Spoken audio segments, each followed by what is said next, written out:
Welcome back, ladies and gentlemen, to J. Cal's View, the journey of a journalist.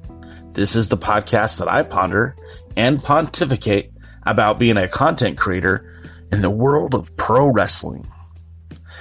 Earlier this week, oh boy, Facebook, Instagram, dead.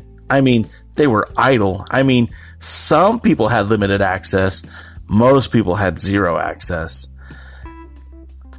That's not good. You know, my timetable, going back in time, I should say, for creating content for wrestling and news and information, well, that predated modern day social media. I mean, I used to walk to school barefoot in the snow up the mountain. I mean, we didn't have all these social media platforms. I mean, we were lucky to have MySpace. Thanks, Tom. But we did have, early on, we had the AOL Grandstand forums. And let me tell you, that was the time to be alive, folks.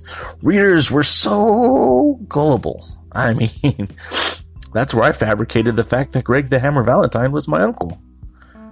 A wrestler popular enough that everybody knew who he was, but obscure enough to seem reasonable. Anyway, Uncle Greg and I both felt the effects of not having access to Instagram and Facebook this past week. Did you? It's at times like these, it's important to be diversified on your social media prowess. Don't limit your content sharing to one or two platforms. You need to have access to all avenues. Currently, the Alliance blog can be found on Facebook, Instagram, Twitter, YouTube, Tumblr, as well as Twitch, the video game streaming service site. I'm even starting to think about crossing over into Periscope. I mean, I had a Periscope account about 4 or 5 years ago, but never really used it the way that I probably should have used it. It was, for me, more of a social wrestling thing. If you're creating digital content, I mean, the struggle is to capture eyeballs and ears. Being diversified on social media can get your point to the audience that might otherwise miss it. So, I guess what I'm saying is cross party lines, folks. Don't be resilient on one social media platform. Don't just rely on Facebook or Twitter or Instagram. Make sure you're producing content that can go everywhere.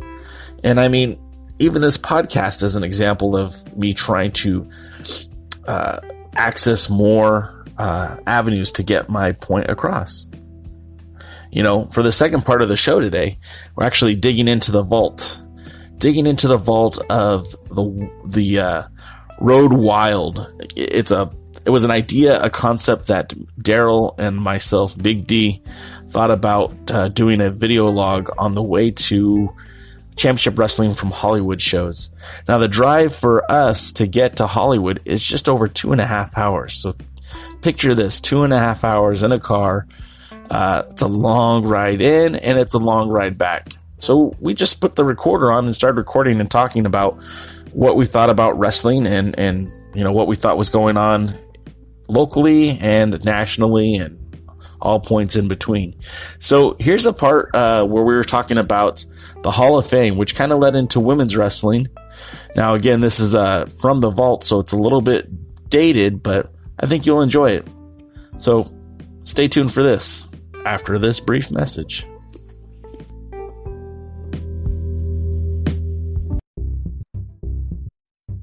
Be nominated for anyone's Hall of Fame. I think that is obviously a guy like Abyss has meant a lot to Impact Wrestling.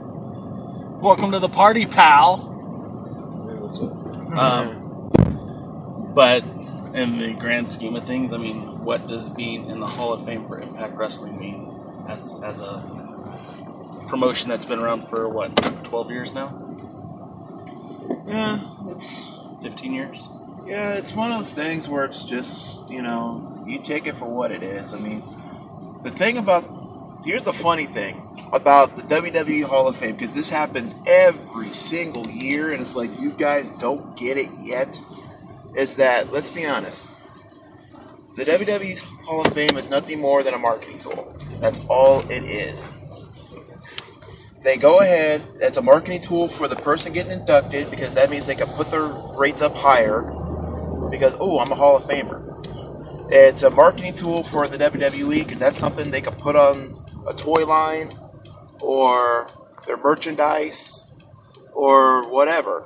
That's all it is at the end of the day is a marketing tool. There is no physical hall except a booth at Access every year.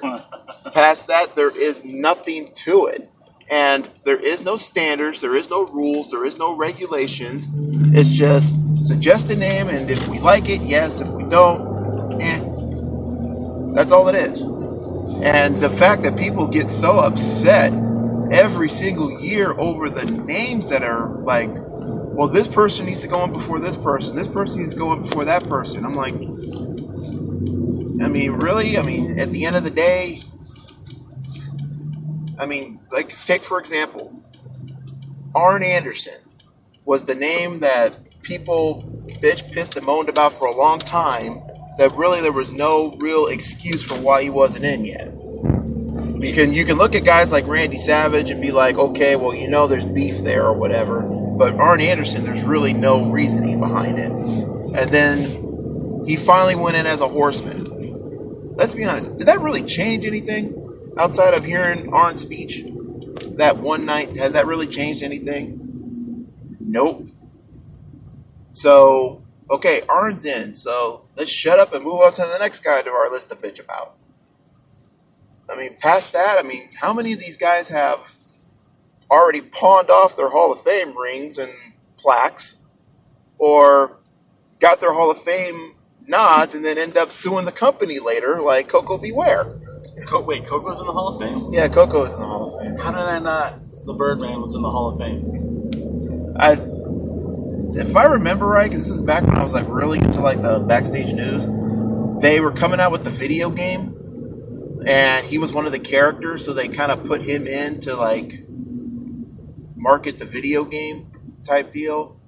It's kind of like how they do the celebrity wing at times, where they put certain people in to like promote their stuff at certain times. All right. But at the end of the day, it's just like... Right now, better tag team. High Energy or the New Heart Foundation? Jim the Anvil and Owen or Coco and Owen? Better tag team. I got to go with Coco and Owen. You like the High Flyers? I don't remember much about Anvil and Owen. Really? Past the outfits, I don't really remember. Well, and it sucked because... I remember them in 94. I don't remember them back in, like, what was it, 91? Owen and Coco had those ridiculous, like, neon green with, like, checker flag, Yeah, they were like they were the checker flag hammer pants, I remember. Yeah. Well, then they put Anvil in a pair of those for the new foundation. When Anvil came back, Anvil and Owen teamed up. And I don't know what happened. I thought Anvil and Owen was first. I remember Anvil and Owen was first, but then Anvil got fired or something, and then it was Coco. Right. Maybe you're right. But they still had those ridiculous hammer pants with the checker flags on them. Then they loaned him to Bob Holly. Better tag team, New Foundation or the new Rock and Roll Express? No, excuse me, the new Midnight Express. Excuse me. Bart and it was Bodacious Bart and Bombastic Billy or something like that. New Midnight Express, because again, I don't remember a damn thing about Owen and Anvil past that damn outfit. NWA Invasion into Monday Night Raw was one of the highlights of 1996-7. When was that? What year was that? Was that 96? That was 98. If it was one of the best things, you can't remember the year? I played football back then and had a lot of concussions, so I was the smallest guy in the field. It didn't really... so you were the Rudy of the group. Not only was I the Rudy of the group, but it's like, so our team wasn't that great. Like, yeah, we did well. We were going to go to CIF, which is the championship for... Oh, I know. I went like 3 years. Yeah. So I was the littlest guy on the littlest team. We still made it to CIF, but I had guys on the team, like, no one took off their jersey and said, hey, play Kaylee, but they, everyone was excited when I got out on the field. Especially my mom and dad, they were up in the stands. Went to every goddamn game and only saw me play like 3 plays. Sorry, Mom. Sorry, Dad. But getting back to the Hall of Fame.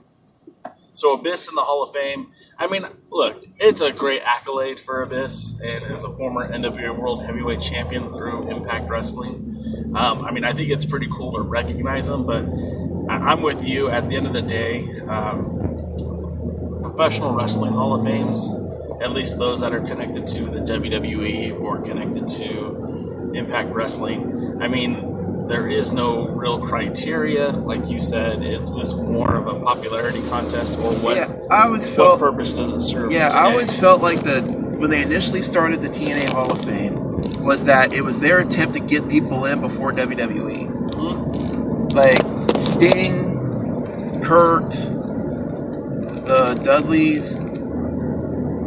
I mean, they even did Earl Hebner. The short time Jarrett was back, they threw him in on an episode of Impact.